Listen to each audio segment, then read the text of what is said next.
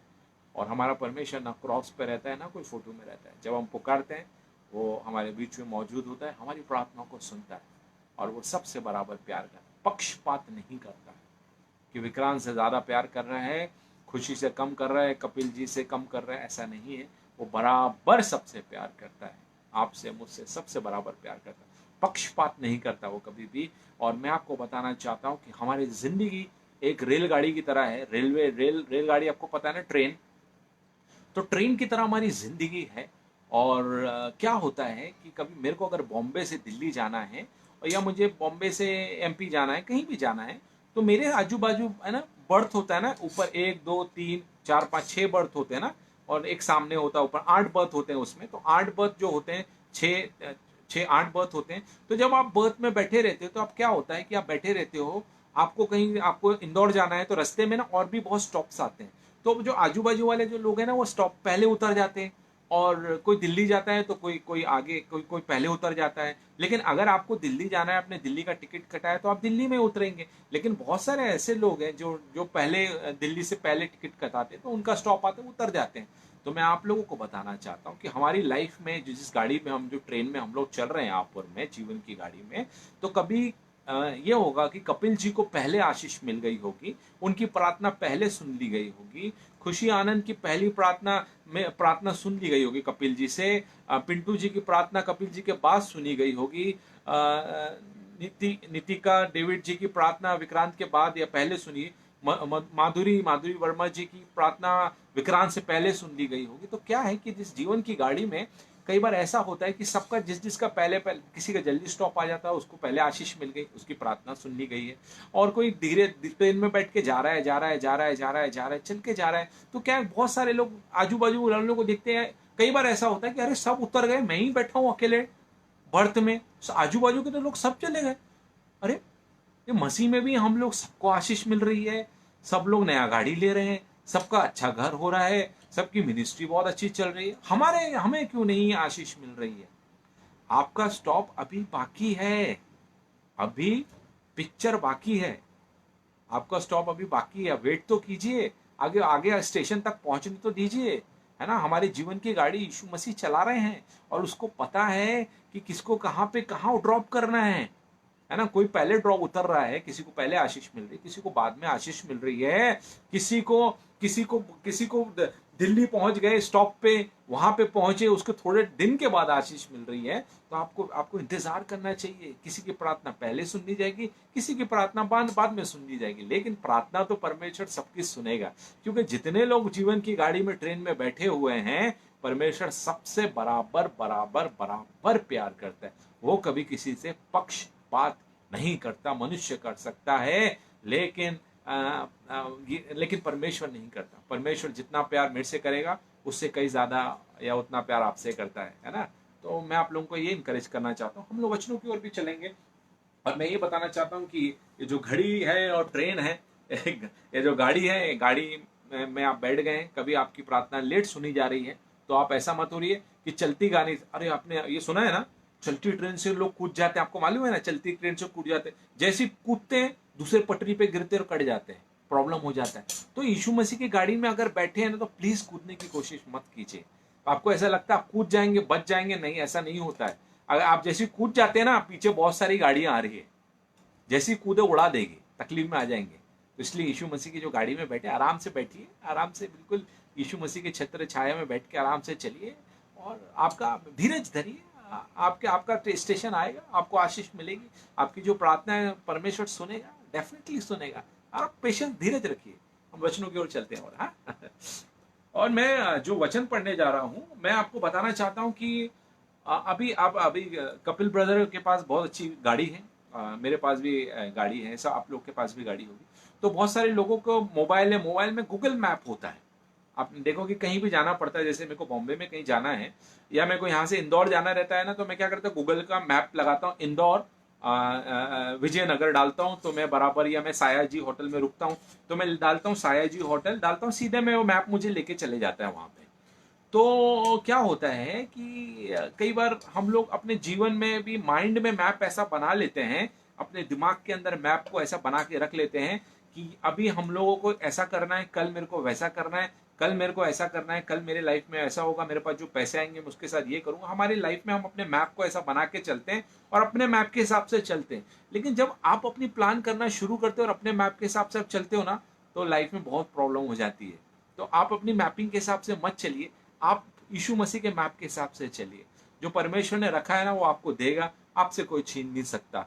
और जो आपको नहीं देना चाहता, आप कितना भी कोशिश कीजिए, सर पटक लीजिए, कितना भी वो नहीं देगा, क्योंकि उसको पता है कि अगर मैंने उसे ऐसी कोई चीज दे दिया, उससे उसको लाइफ में कुछ नुकसान हो सकता है, तकलीफ हो सकती है। आप आज का दिन देखते हैं, परमेश्वर आपका भविष्य को देखता है। परमेश्वर आपके भविष्य को देखता है कि आगे क्या होने वाला है। अगर मैं इसको आज एक गाड़ी मांग रहा है, मैं दे दूंगा, तो 100% कहीं हाईवे में इसके साथ कोई दुर्घटना हो सकती है। अगर मैं इसको आज घर दे दूंगा, तो उस घर का छत गिर सकता है। आज मैं उसको कुछ ऐसी चीजें जो मांग रहा है मैं दे दूंगा, कुछ मुसीबत हो सकती है, क्योंकि यीशु मसीह आपके मम्मी पापा से भी ज्यादा प्यार करता है आपसे। तो उसको पता है कि आपकी लाइफ में क्या चीज बेहतर है, वो टाइम के हिसाब से आपको जरूर देगा।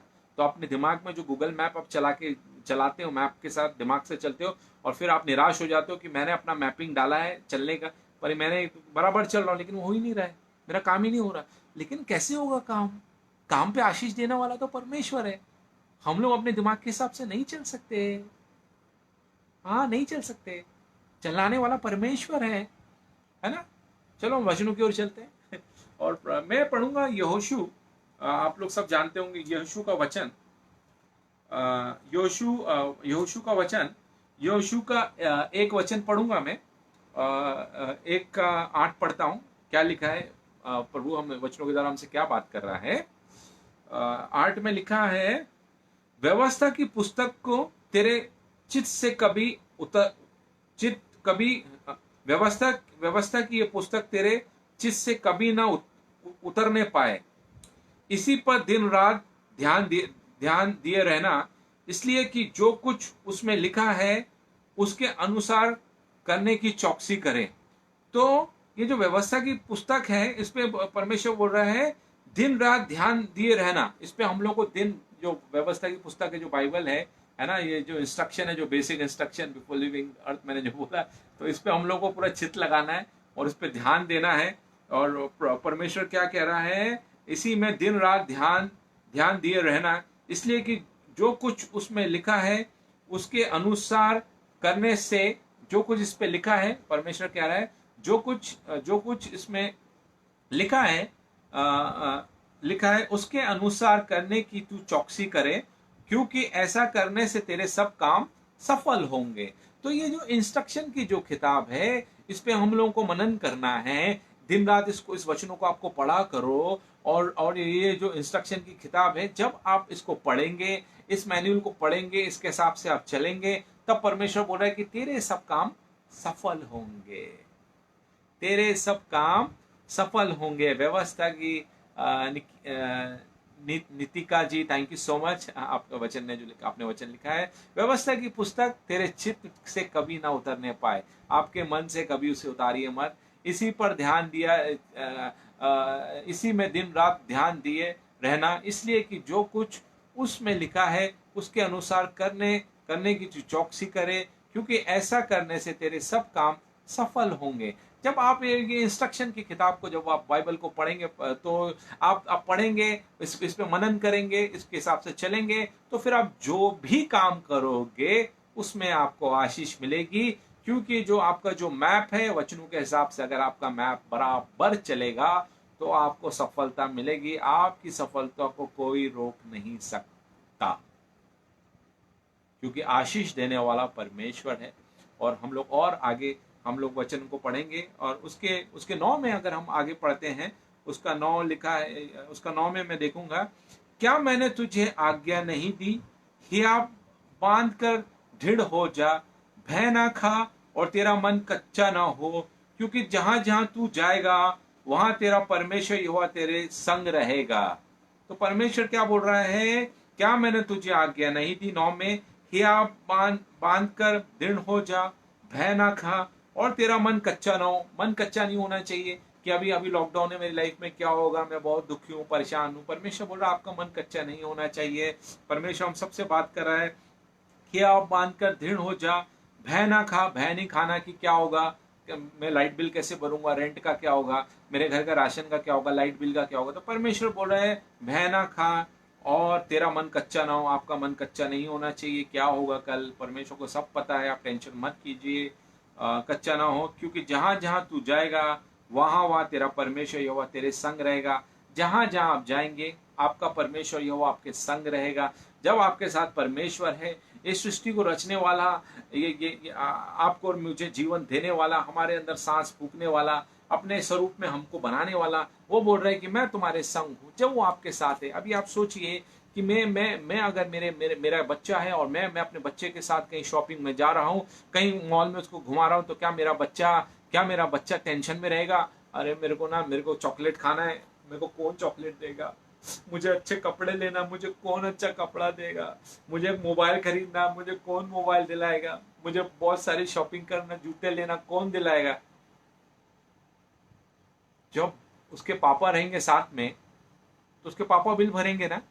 हाँ, तो यीशु मसीह क्या बोल रहे हैं आपसे और मेरे से, परमेश्वर क्या बोल रहे हैं, तेरा मन कच्चा ना हो। यीशु मसीह आपके पापा आपके साथ हैं, ठीक है, क्योंकि जहां जहां तू जाएगा, आप जहां भी जाएंगे, हाँ, जहां जहां जाएगा वहां तेरा परमेश्वर यहोवा तेरे संग है।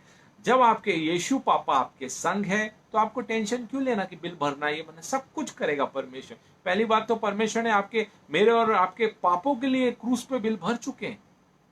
मेरे और आपके पापों के लिए यीशु मसीह ने क्रूस पे बिल भर चुके हैं। तो ये छोटा मोटा बिल क्या है, क्यों टेंशन लेते हैं। मन कच्चा नहीं होना चाहिए। हाँ, जब हमारे शारीरिक मम्मी पापा हमारा ध्यान देते हैं, जब हम जाते हैं उनकी उंगली पकड़ के, तो हमें पता है कि जो जो चीजें हमको चाहिए हमारे पापा दिला देंगे। तो हमारे शारीरिक पापा पे हम विश्वास करते हैं, अच्छी बात है, लेकिन हमारे स्वर्गीय पापा पे हमें कितना विश्वास करना है, यीशु पापा पे। और ऐसी क्या चीज है जो आपको नहीं दिला सकते, हर एक चीज वो आपको दिला सकते हैं, है ना, हर एक चीज दे सकते हैं। तो हम लोग और वचनों की ओर चलेंगे। प्रभु आपको आशीष दे। और जैसे जैसे प्रभु वचन मुझे बता रहा है, मैं आप लोगों से शेयर कर रहा हूँ। तो मैं अभी अभी हम लोग जो मैं वचन पढ़ रहा हूँ, व्यवस्था विवरण, व्यवस्था विवरण पढ़ेंगे। व्यवस्था विवरण का 29, व्यवस्था विवरण का 29, 29 का व्यवस्था विवरण का 29 का 9, ओके। 29 का 9 में क्या लिखा है हम लोग पढ़ते हैं। इसलिए इस वाचा की बातों का पालन करो, ताकि जो कुछ करो वह सफल हो। देखो, ये इंस्ट्रक्शन के बारे में लिखा है परमेश्वर ने। फिर से वचन में क्या, इसलिए इस वाचा की बातों का पालन करो। इस वचन में जो कुछ लिखा है, परमेश्वर कह रहा है इस वचन को तुम पालन करो, इस वचन को सुनो, इसका पालन करो, उस पर चलो, हाँ, ताकि जो कुछ करो वह सफल हो। तो आप पालन करोगे, इस वचन पे चलोगे, हाँ, ये बेसिक इंस्ट्रक्शन जब आप पढ़ोगे, तो परमेश्वर बोल रहा है जो कुछ करो वह सफल होगा। फिर आप जो कुछ करोगे परमेश्वर उसमें आपको आशीष देगा और वो चीजें सफल होगी, ठीक है। अभी हम लोग नीति वचन निकालते हैं, नीति वचन निकालते हैं। आप और मैं, हम लोग सब लोग नीति वचन पढ़ेंगे। नीति वचन 3 निकालेंगे, नीति वचन 3, और उसका 4, 5, 6, 7, 8, हाँ, मैं 4 से पढ़ूंगा। नीति वचन 3 का 4, ठीक है। तो तू परमेश्वर और मनुष्य दोनों का अनुग्रह पाएगा। तो जब आप बाइबल के हिसाब से चलेंगे, जब आप वचन पढ़ेंगे और यीशु मसीह के सामने प्रार्थना करेंगे, घुटने टेकेंगे, तो परमेश्वर आपसे क्या कह रहा है 4 में, तू परमेश्वर और मनुष्य दोनों का अनुग्रह पाएगा, तू अति बुद्धिमान होगा।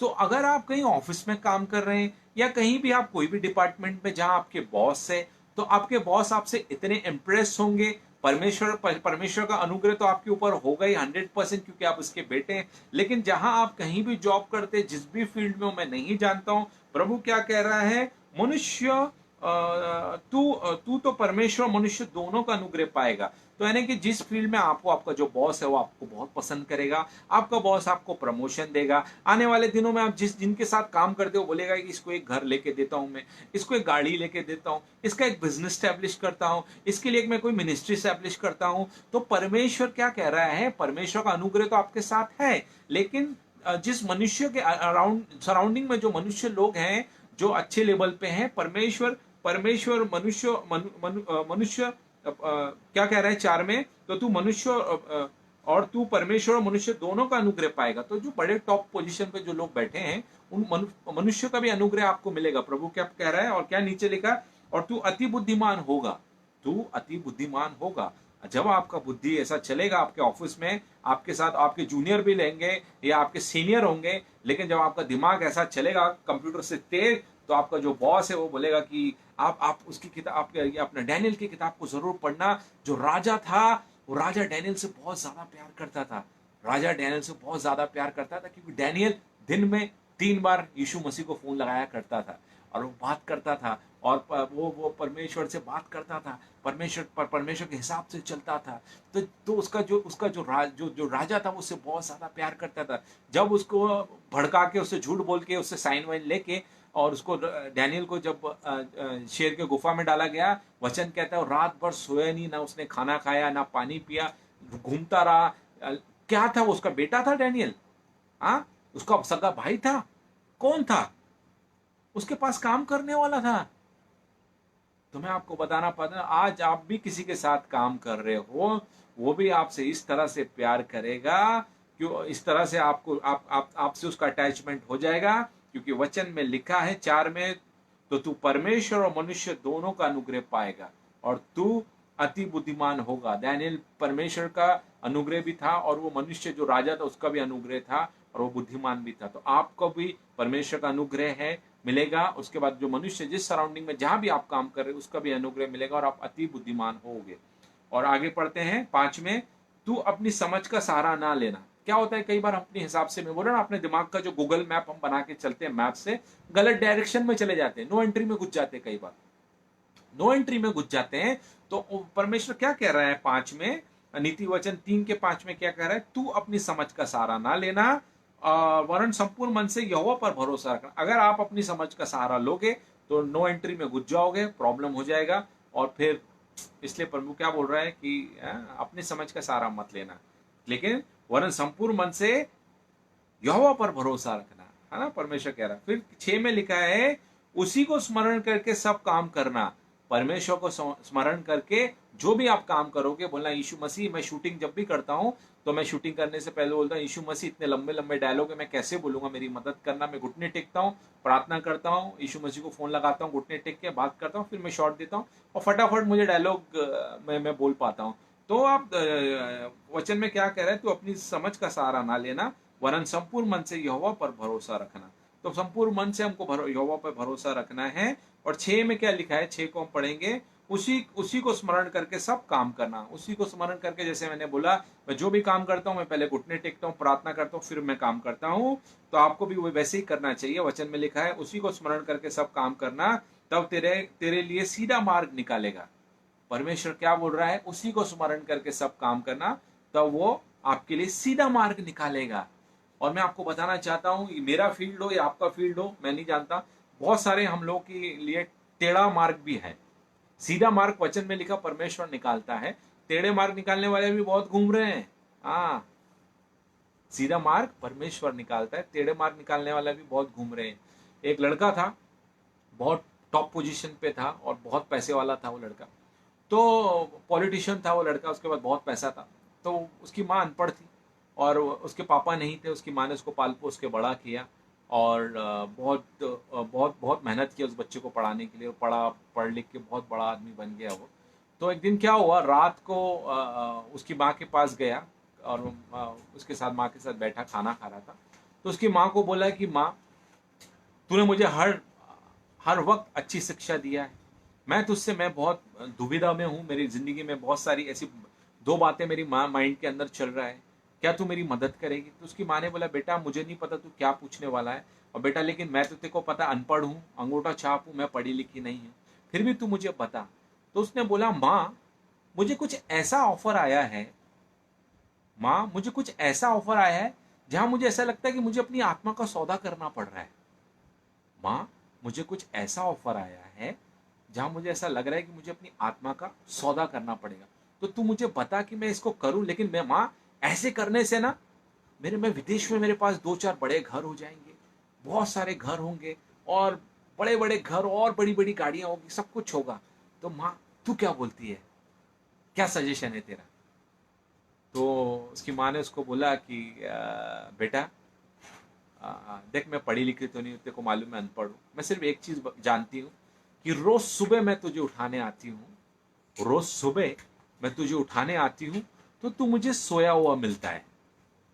रोज सुबह मैं तुझे उठाने आती हूँ तो तू मुझे सोया हुआ मिलता है। बेटा ऐसा कोई काम मत करना कि जब मैं तुझे उठाने आऊं तू मुझे जगा हुआ मिले।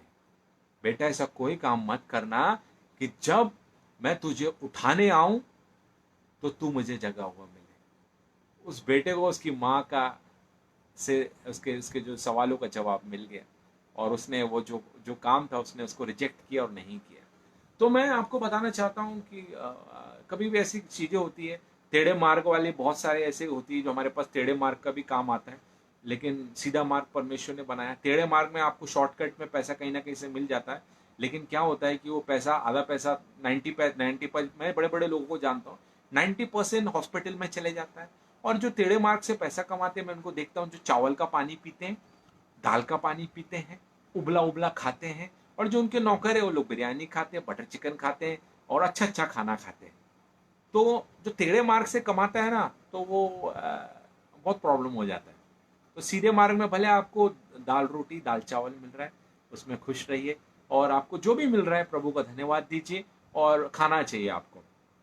तो तो मैं ये जो मैं 6 में वापस पढ़ता हूँ उसी को स्मरण करके सब काम करना, तब वह तेरे लिए सीधा मार्ग निकालेगा। उसी को स्मरण करके सब काम करना, तब वो आपके लिए सीधा मार्ग निकालेगा।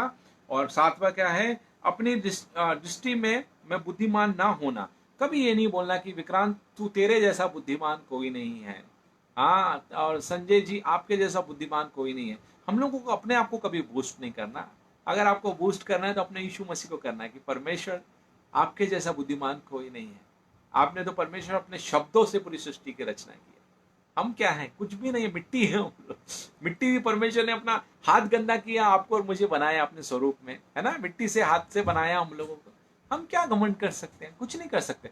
हम घमंड कर सकते हैं अपने परमेश्वर पे, हम घमंड कर सकते हैं अपने प्रभु यीशु मसीह पे, हम घमंड कर सकते हैं अपने जिंदा परमेश्वर पे, हम घमंड कर सकते हैं क्योंकि हमारा परमेश्वर जिंदा परमेश्वर है। हमारा परमेश्वर ऐसे ऐसे जगह से रास्ते बना सकता है जहां कभी कोई किसी लोगों को रास्ता नहीं दिखता। हाँ, साथ में अपनी अपनी दृष्टि में बुद्धिमान ना होना, यहोवा का भय मानना और बुराई से अलग रहना। यहोवा का भय मानना, और परमेश्वर क्या कह रहा, बुराई से अलग रहना। हम लोग को जहां ऐसा लगता है बुराई है तो आप लोग को थोड़ा डिस्टेंस बना के अलग रहना चाहिए।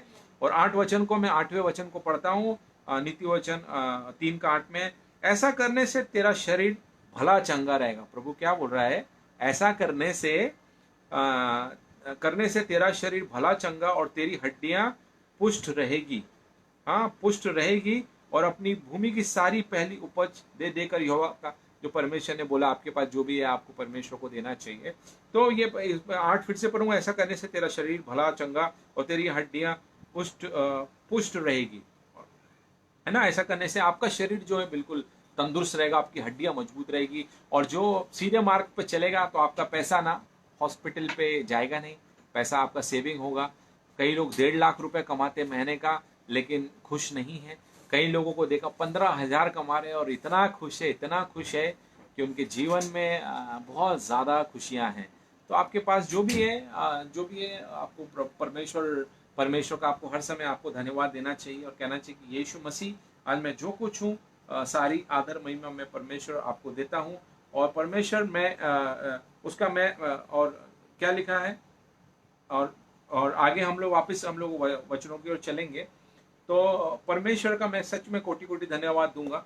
और हम लोग निकालेंगे नीति वचन 16 उसका 3 पढ़ते हैं। नीति वचन 16, नीति वचन 16, नीति वचन 16 का 3 में, 16 का 3 में क्या लिखा है? अपने कामों को यहोवा पर डाल दे। आपके जितने काम है, परमेश्वर क्या कह रहा है? विक्रांत और जितने लोग आप लोग सुन रहे हैं, अपने कामों को यहोवा पर डाल दे और इससे तेरी कल्पनाएं सिद्ध होगी। परमेश्वर बोल रहा है तेरे जितने काम है ना, अपने सब कामों यहोवा पर डाल दे, इससे तेरी सब कल्पनाएं सिद्ध होगी। अपने सब कामों को आप यहोवा पर डाल दीजिए, परमेश्वर पर डाल दीजिए, और आपके हर एक काम, आपकी तेरी कल्पनाएं सिद्ध होगी। जो भी आपकी कल्पना, आपके मन में जो विचार चल रहा है, सबको परमेश्वर पूरा करेगा जब आप सब काम को परमेश्वर के हाथ में सौंप दोगे। उसका 7 में पढ़ूंगा, 16 का 7, नीति वचन 16 का 7 में क्या लिखा है? जब किसी का चाल चलन यहोवा को भाता है, क्या लिखा है 7 में, 16 का 7 में? जब किसी का चाल चलन यहोवा को भाता है तब वह उसके शत्रुओं का भी उससे मेल करा देते हैं। अरे वाह, बहुत अच्छी बात लिखी है। परमेश्वर क्या कह रहा है? 16 का 7 में क्या कह रहा है? परमेश्वर बोल रहा है जब किसी का चाल चलन यहोवा को भाता है, जब वो बराबर वचन से चलते हो, प्रार्थना करते हो, परमेश्वर को टाइम देते हो, तो क्या कह रहा है परमेश्वर? जब किसी का चाल चलन यहोवा को भाता है तो वह उसके शत्रुओं का भी उससे मेल करा देते। तो आपके जितने कोई शत्रु हैं, मेरे को नहीं पता, तो क्या होगा कि परमेश्वर उनसे बात करेंगे, वो खुद आपसे आएंगे, आपसे बात करना चालू करेंगे सामने से। और मैं आपको एक वचन बताना चाहता हूं कि नीति वचन 21 में लिखा हुआ है कि राजाओं का मन हमारे परमेश्वर के हाथ में है, जहां वो चाहता नाली की तरह उसे डाइवर्ट कर देता है। तो परमेश्वर क्या कह रहा है कि जो आपके शत्रुओं से भी मेल करवा देगा प्रभु, तो वो शत्रुओं से आपको नहीं जाना पड़ेगा, शत्रु खुद आएंगे आपके पास चल के और कहेंगे कि हाँ, हमसे कुछ गलती हुई तो हमें माफ कर देना, और वापस से परमेश्वर मेल कराएगा। कोई मेल नहीं करा सकता, मेल मिलाप करवाने वाला सिर्फ और सिर्फ परमेश्वर है, और हमारा परमेश्वर वो कर सकता है जो कोई नहीं कर सकता। परमेश्वर बोलता है कि तेरे शत्रुओं से भी जब किसी का चाल चलन यहोवा को भाता है, आपका चाल चलन अगर परमेश्वर को पसंद है, तब वो उसके शत्रुओं का भी उससे मेल कराता है। तो आपके शत्रु लोग भी हैं, वो भी आपसे मेल करेंगे। और प्रभु आपको सबको बहुत बहुत ज्यादा प्यार करता है। और मैं 9 वचन को पढ़ूंगा। इसका 9 में क्या लिखा है? 16 का 9, नीति वचन 16 का 9 में क्या लिखा है? मनुष्य मन में अपने मार्ग पर विचार करता है। मैंने बताया ना अभी, मैं आपको क्या बोल रहा था कि मन में ही विचार करता है, मन में गूगल अपना मैप लेके चलता रहता है कि मैं ऐसा करूंगा, मैं आज वो खरीदूंगा, मैं आज वो होटल को लेने वाला हूं, मैं ऐसा करूंगा, वैसा करूंगा। और क्या होता है, वो परमेश्वर सुबह उठ के परमेश्वर के सामने घुटने नहीं टेकता ना, अपने कामों को परमेश्वर के हाथ में सौंपता है। तो मैं आप लोगों को कहना चाहता हूं कि आपके जो भी काम है, जो भी आप करते हो, उसको आपको परमेश्वर के हाथ में सौंपना चाहिए।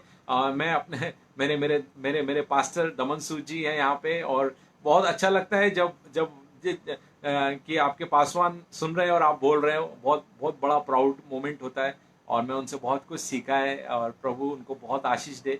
बहुत ही हम्बल और बहुत अच्छे हैं वो, और मुझे बहुत प्यार करते हैं, मैं भी उनसे बहुत प्यार करता हूँ। और thank you uncle, thank you so much, I love you always. और मैं परमेश्वर का धन्यवाद देना चाहता हूँ। तो मैं आपको बोलना चाहता हूँ कि नीति वचन 16 का जो 9 है वचन है, उसमें मैं पढ़ रहा हूँ, मनुष्य के मन में अपने मार्ग पर विचार, मनुष्य मन में अपने मार्ग का विचार करता है, परंतु यहोवा ही उसके पैरों को स्थिर करता है। तो मैं आपको बताना चाहता हूँ, मन में बहुत सारे विचार चलते रहते कि मैं ये करूंगा, वो करूंगा, लेकिन वचन क्या कह रहा है कि जो हमारे जो पैरों को स्थिर करता है, हमारे काम को स्थिर कर देता है, वो परमेश्वर करता है।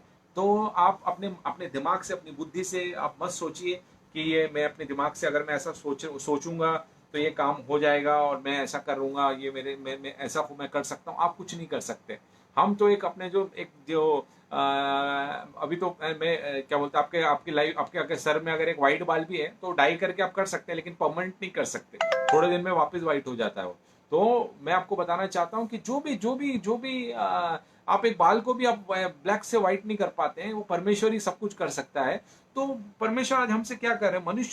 मनुष्य मन में अपने मार्ग पर विचार करता है, परंतु यहोवा उसके पैरों को स्थिर करता है। तो मन में जो बातें चल रही है, जो भी चीजें चल रही है, उसको यीशु मसीह के पास रखना है, आपको घुटने टेकना है, प्रार्थना करना है, और प्रभु आपके जीवन में आशीष देगा, सबके जीवन में। और मैं एक वचन और पढ़ूंगा, यिर्मयाह निकालेंगे, यिर्मयाह का 17 वचन, और 17 का 8, यिर्मयाह 17 का 7 और 8 पढ़ेंगे। ओके। धन्य वे धन्य वो पुरुष जो यहोवा पर भरोसा रखता है। तो आपको किसी मनुष्य पर भरोसा रखना है नहीं। तो परमेश्वर क्या कह रहा है वचन में, धन्य है वो पुरुष जो यहोवा पर भरोसा रखता है, जिसने परमेश्वर को अपना आधार माना है। वह उस वृक्ष के समान होगा, 8 में लिखा है, जो नदी के किनारे लगा होगा, उसकी जड़ जल के पास फैली हो। तब धूप होगी तब उसको ना लगेगी, उसके पत्ते हरे रहेंगे, और सूखे वर्ष में भी उनके विषय में कुछ चिंता ना होगी, क्योंकि वह तब भी फलता रहेगा। तो परमेश्वर क्या कह रहा है कि हमारी लाइफ में, अभी देखो, अभी कोरोना वायरस के कारण बहुत सारे ऐसे लोग हैं जो पॉजिटिव है, सराउंडिंग में आजू बाजू कहीं भी ऐसे आपके लोग, बहुत तकलीफ है। तो परमेश्वर आज आपसे क्या कह रहा है कि परमेश्वर क्या हम लोगों को बोल रहा है कि हम लोगों को कोई टेंशन, जैसे अभी लाइफ में बहुत सारे लोगों की जिंदगी में तकलीफ चल रहा है, बहुत लोगों को परमेश्वर क्या बोल रहा है, आपकी लाइफ में अगर धूप भी होगी तब उसको ना लगेगी। आपकी लाइफ में कोई परेशानी है और आपकी कोई समस्या है, तो परमेश्वर बोल रहा है कि वो उस परेशानी भी आपको नहीं लगेगी, और उसके पत्ते हरे रहेंगे, है ना। आपको कभी कभी डिप्रेशन में आप जाओगे नहीं। आप बस ये इसको पढ़ते जाइए, हाँ, इंस्ट्रक्शन को पढ़ते जाइए, और आप कभी डिप्रेशन में जाएंगे नहीं, बिल्कुल खुश रहेंगे हर परिस्थिति में, हर परेशानी में आप खुश रहेंगे। और तब वह धूप होगी तब उसको ना लगेगी, उसके पत्ते हरे रहेंगे, और सूखे वर्ष में भी उनके विषय में कुछ चिंता नहीं होगी। तो अभी देखिए सूखा वर्ष क्या है। सूखा वर्ष ये है कि सूखे वर्ष, जैसे अभी बहुत सारे लोग हैं, जैसे मुझे बहुत सारे लोग मैसेज करते हैं, मेल कर रहे हैं, अपना इस पे भेजते रहते हैं मैसेज में। बहुत सारे लोग हैं जिनको राशन का प्रॉब्लम है, बहुत सारी चीजें हैं। तो परमेश्वर क्या बोल रहे हैं, सूखे वर्ष में भी उनके विषय में कुछ चिंता नहीं होगी। तो आप ना मनुष्य से ज्यादा परमेश्वर पे आप डिपेंड रहिए, और परमेश्वर से आप प्रार्थना कीजिए, क्योंकि मैं आपको बताना चाहता हूं कि परमेश्वर जो कर सकता है मनुष्य नहीं कर सकता है। और परमेश्वर तो आपको आप एलिशा के बारे में आपने पढ़ा भी होगा कि परमेश्वर आपको भूखा रख ही नहीं सकता। परमेश्वर कौवे के हाथ से खाना पहुंचा देता है। आपने वचन में पढ़ा होगा, कौवा खाना लाके दे रहा है, तो कौवा वहां पे उसको पानी मिल रहा है। जब कौवा खाना लाके दे रहा है तो परमेश्वर, यानी हर एक इंसान को परमेश्वर को इसकी चिंता रहती है, आपके बारे में वो सोचता है कि आपकी लाइफ में क्या परेशानी है, आपको क्या चाहिए। जब परमेश्वर कौवे के हाथ से खाना भेज सकता है तो किसी मनुष्य के दिल में डालेगा, वो भी आके आपको सपोर्ट करेगा। लेकिन आपको आगे जाके ना किसी को नहीं करना चाहिए टॉर्चर, किसी को मैसेज करते करते करते ऐसा नहीं बोलना चाहिए। जैसे कई लोग क्या है, जैसे मैं किसी को बोल रहा हूँ कि सर मेरी मदद कीजिए ना, सर मेरी मदद कीजिए ना, तो क्या होगा कि वो अगर वो नहीं कर पाएंगे, क्योंकि आपसे पहले 100 लोगों की मदद वो कर चुके हैं।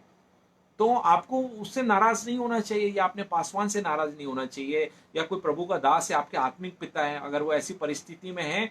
मैं आपको बताना चाहता हूँ कि कितने ऐसे लोग हैं जो अपने आत्मिक पापा से पूछते हैं कि पापा, पिताजी, आपके पास दवाई है, आप ठीक हो, सब कुछ ठीक है। लेकिन हम लोग सोचते हैं कि आत्मिक पिताजी वचन तो सिखाते हैं, उसके साथ हम लोगों को कुछ राशन खाना पीना भी दे देता है। ऐसा नहीं होता है।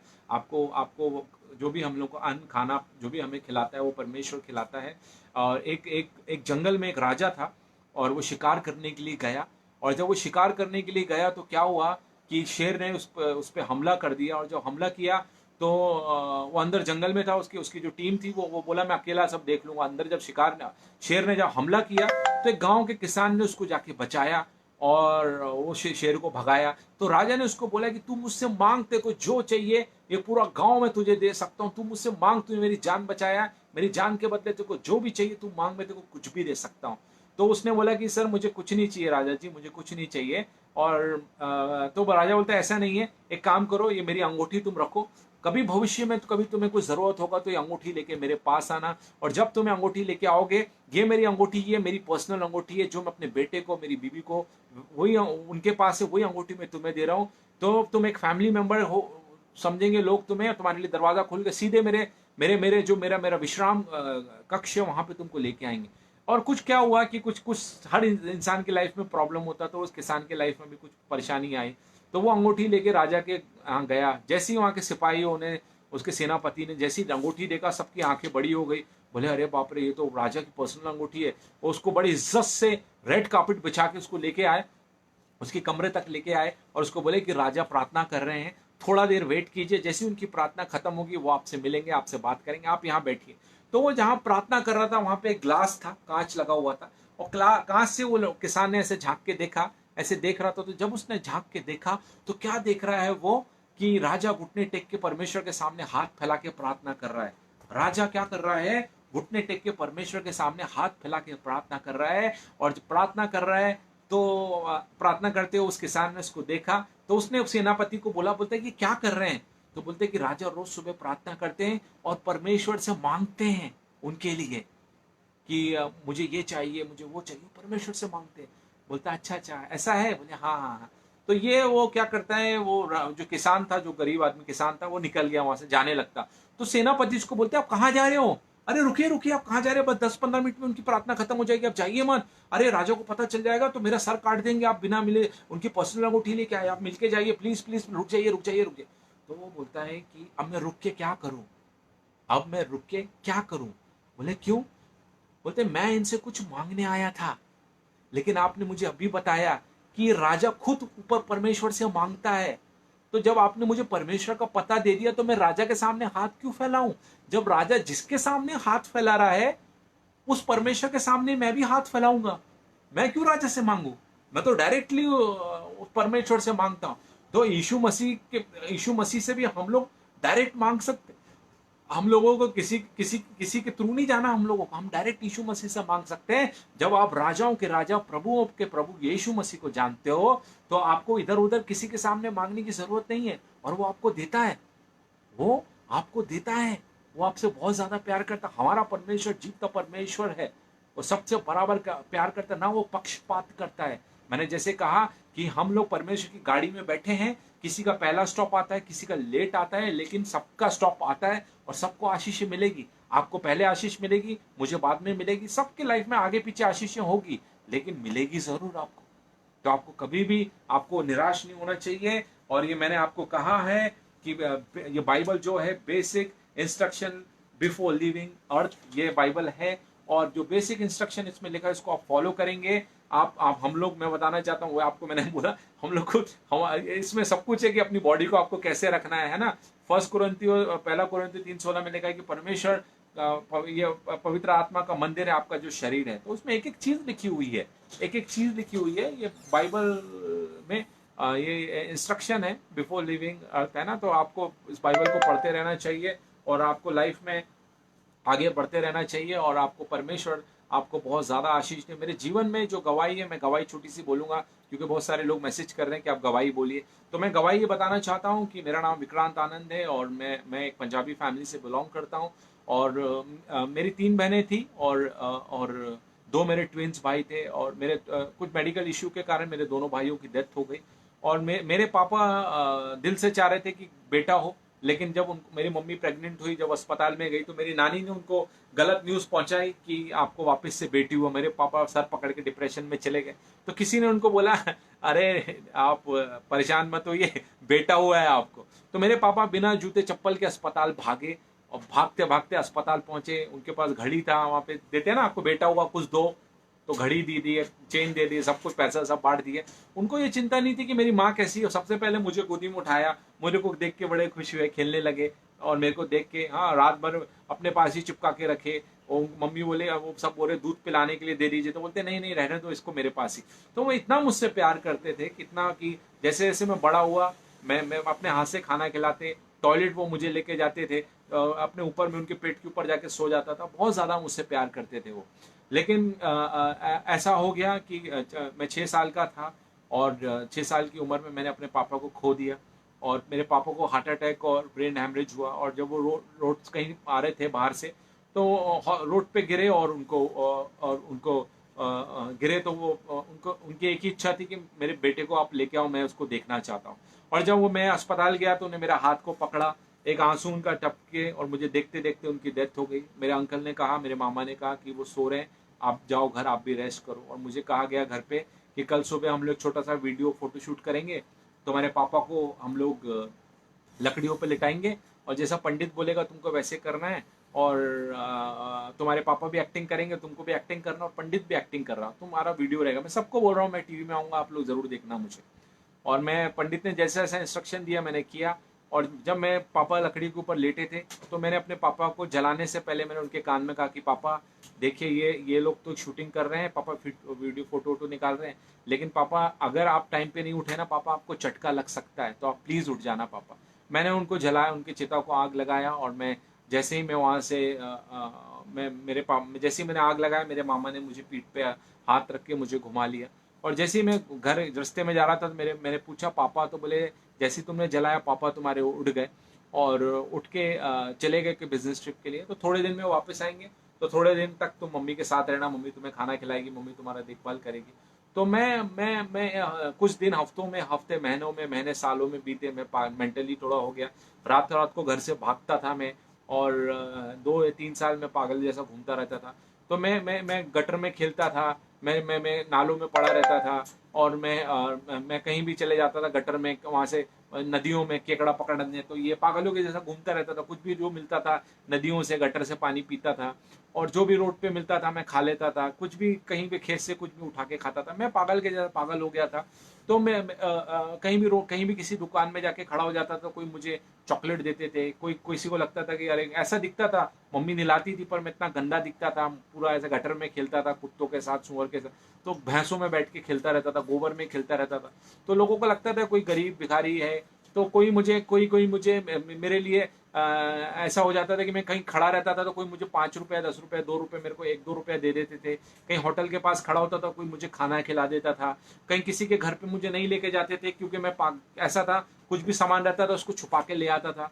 तो कोई मुझे पागल बोलते थे, कोई मुझे बोलते थे कि साइको है, कोई बोलता गरीब है, कोई बोलता था भिखारी है, अलग अलग नाम से, कोई मुझे चोर बोलता था, अलग अलग नाम से मुझे लोग बुलाते थे वहाँ पे। और मेरी मम्मी भी रोती थी कि एक ही बेटा है, पापा की डेथ हो गई, 2 भाई थे वो भी मर गए, और ये बेटा ये भी ऐसा हो गया। लेकिन मेरी एक आंटी थी जो यीशु मसीह पे विश्वास करती थी, उन्होंने कहा जो काम डॉक्टर नहीं कर सकते वो डॉक्टरों का डॉक्टर हमारा प्रभु यीशु मसीह कर सकता है। और वो आंटी आने लगी, प्रार्थना करने लगी, और जैसे जैसे प्रार्थना शुरू हुई वैसे वैसे मुझे परमेश्वर ने चंगाई दिया, और मैं बिल्कुल ठीक हो गया। लेकिन मैं जब ठीक हुआ तो मुझे ऐसे ही लगता था कि मेरी आंटी ने बोला बेटा देखो यीशु मसीह ने तुम्हें चंगाई दिया है, मैं घुटने टेक के प्रार्थना करती थी, यीशु मसीह ने तुम्हें ठीक किया है। तो मैं उनको बोलता था देखिए आंटी मुझे इतना पता है कि यीशु मसीह विदेशी लोगों के गॉड है, और मैं अगर उन पर बिलीव करूंगा तो मुझे अपना नाम एंथोनी डिसूजा, मैथ्यू, पतरा से सब रखना पड़ेगा। तो मैं मेरी आंटी बोलती थी बेटा बाइबल तुमने कभी पढ़ा है? मैंने बोला आंटी मैं क्यों बाइबल पढ़ूं, मेरे को कोई शौक नहीं बाइबल पढ़ने का। बोली बेटा बाइबल में जॉन 3:16 लिखा है, एक वचन लिखा है, यूहन्ना 3:16, उसमें लिखा है कि परमेश्वर ने जगत से ऐसा प्रेम किया।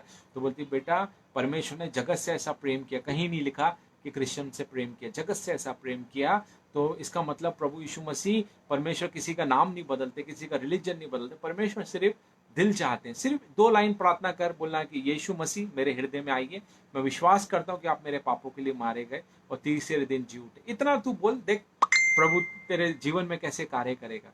और मैं भागता था आंटी से, मेरे दोस्तों को बोलता था आंटी मुझे प्रभु के बारे में बता रही, बोलते बेटा तू दूर रहना, तेरा नाम बदल देंगे ये। तो मैं भागता था, क्योंकि क्या है ना कि ये मेरे दोस्त जो लोग थे, लोगों ने कभी बाइबल नहीं पढ़ा था, और जो लोग बाइबल नहीं पढ़ते बहुत कुछ बता देते बाइबल के बारे में।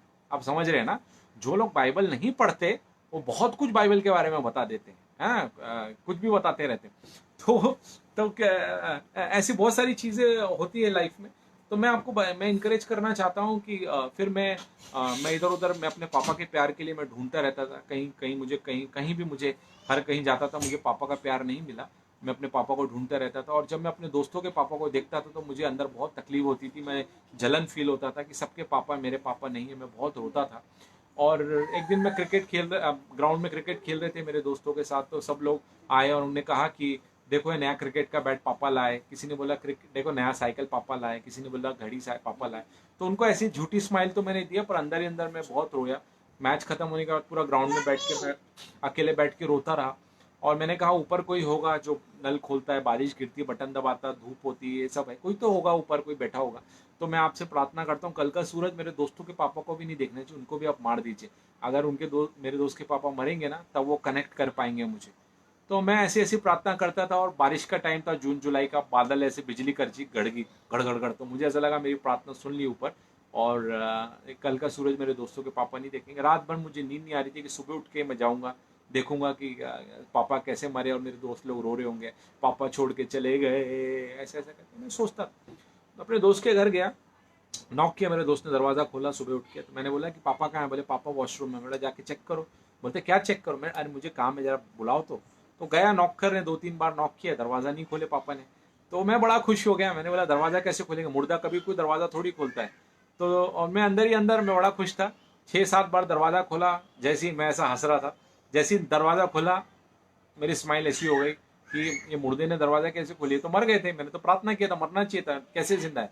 तो उसके पापा बड़े गुस्से से निकले और बोले अरे तुमको शर्म नहीं आती, सोए सोए मेरा दिमाग खराब कर दिया तुमने, दूसरा भी घुसल खाना है वहां पर तुम जाओ और इमरजेंसी लगाओ, इमरजेंसी है तो तुम इमरजेंसी लगाओ, तो दूसरे संडास में जाओ, मेरा दिमाग नहीं खाना, आज तुमको छोड़ देते हैं बेटा, नहीं तो अगली बार तुम्हारे कान के नीचे ऐसा देंगे कि तुम्हारे दांत मुंह से बाहर आ जाएंगे, निकलो यहाँ से। और उन्हें चिल्लाया और मेरे दोस्त भी बोलने लगे, मेरा दोस्त भी बोलने लगा क्या भाई किस काम से आया, तो बता, सुबह सुबह सुबह सुबह सुबह सुबह सुबह सुबह सुबह सॉरी सुबह सुबह तू आया मुझे डांट खिलाने के लिए। तो मैंने बोला कि क्या काम से यार, अब तो बता, मेरा जिस काम के लिए आया था वो हुआ नहीं। दूसरे दोस्त के घर गया, उसके पापा भी जिंदा। तीसरे दोस्त के गया कि उसके पापा भी जिंदा। मैं सोचा कोई अगर ऊपर कोई तो होता है, किसी के तो पापा मरते, कोई नहीं मरा इसका मतलब कोई नहीं है ऊपर। तो मैं उदास हुआ। मेरी आंटी ने बोला बेटा देखो तुम मेरे साथ कलीसिया चलो। मैंने बोला आंटी देखो प्लीज, मेरा नाम विक्रांत आनंद है, मैं पंजाबी हूँ, मुझे प्लीज मेरा नाम मत बदलना, मेरा धर्म मत बदलना। बोलती नहीं बेटा ऐसा कुछ नहीं है, यीशु मसीह नाम और धर्म नहीं बदलता, यीशु मसीह जीवन बदलता है, उसको तेरे दिल में जगह चाहिए और कुछ नहीं चाहिए। मैं कलीसिया गया, बैठा रहा और मैं आंटी ने बोला प्रार्थना कर, यीशु मसीह बोलो, मुझसे बात करो। तो मैं आप लोगों को इनकरेज करना चाहता हूँ कि कभी भी प्रभु का कोई भी दास आपको कुछ भी बोलता है, आपको ध्यान से सुनना चाहिए। आपके सवालों का जवाब का वो प्रभु का दास आपसे बोले, आपको पता नहीं, क्योंकि परमेश्वर ने मुझसे बात नहीं किया। और मैंने वो प्रभु के दास ने कहा कि जो यहाँ बैठा है यीशु मसीह तुमसे कह रहा है कि जिसके पापा नहीं हैं यीशु मसीह उसके पापा हैं।